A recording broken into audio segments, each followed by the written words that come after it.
জোরে কোনো না এই অপরাধের কি নাই? এই অপরাধের আর কোনো মাফ আমরার মনে আর ক্ষমা হইতো না। এই জন্য তারা ফিরে যাইতেছে গা, নবীজির দরবার থেকে কি যাইতেছে গা, ফিরে যাইতেছে গা।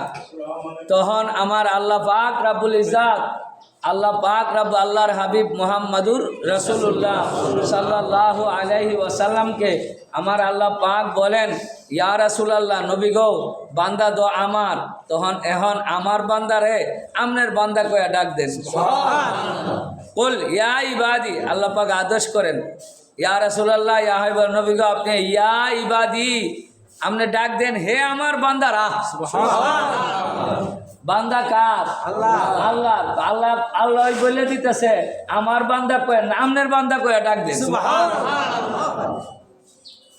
আমনের বান্দা কয়া কি ডাক দেন? ইয়া ইবাদি, হে আমার বান্দারা, হে আমার বান্দারা। সুবহানাল্লাহ বলেন। হ্যাঁ, আল্লাযীনা আসরাফু আলা আনফুসিহিম, যারা তোমরা অপরাধ কইরা নিজেরা অত্যাচার করে, আনফুসাহুম তোমাদের এই নফসের প্রতি জুলুম করছো, পাপ করতে করতে করতে করতে জুলুম করে লাইছ, অপরাধ করতে করতে গুনাহ এখানে বলে নাই, কুফর বলেন, শিরিক বলেন, কবিরা বলেন, সগীরা বলেন, ছোটো বলেন, বড় গুনাহ করতে করতে জীবন বরবাদ করে ফেলেছেন।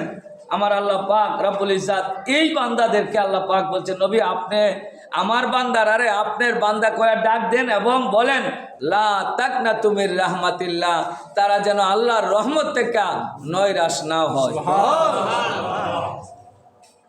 আল্লাহর রহমতের দরিয়াটা, রহমতের দরিয়া কম না বেশি? মাপ পারবেন? আমার গুনার একটা সীমানা আছে, পরিমাপ আছে। 5টা হোক, 10টা হোক, 1টা হোক, 20টা হোক, আপনার বান্দা সারা পৃথিবীর বান্দাও যদি গুনাহ করে, গুনার একটা পরিমাপ আছে, আছে না নাই? কিন্তু আল্লাহর মাফ করার কোনো পরিমাপ আছে? কত মাফ করতে পারবো? এই জন্য বলছে আমার রহমত থেকে তোমরা কি হয় না, নৈরাশ হয় না। ইন্নাল্লাহ ইয়াগফিরু যুনুবা জামিয়া, নিশ্চয় আল্লাহ সব গুনাহ মাফ করে দিব। জামিয়া, যত গুনাহ আছে সব গুনাহ মাফ করে দেয়। ইন্নাহু হুয়াল গফুরুর রহিম, ইন্নাহু হুয়াল গফুরুর রহিম, নিশ্চয় আল্লাহ পাক রব্বুল ইজ্জাত তিনি গাফুরুন। গাফুরুন মানে কি? ক্ষমাশীল। আল্লাহর নাম ওই বান্দা গুনাহ করবে, আল্লাহ মাফ করবেন। যদি বান্দা গুনাহ না করত আর ক্ষমা না চাইতো, এই বান্দা আল্লাহ ধ্বংস করে দিল। গুনাহ কইরা যদি বান্দার কাছে ক্ষমা চা, বান্দা যদি আল্লাহর কাছে ক্ষমা চা, আল্লাহ খুশি হয় না বেজার? কেমন খুশি হয়, কেমন খুশি হয়? নবীজির একটা হাদিস শরীফ আপনাদেরকে শোনাবো।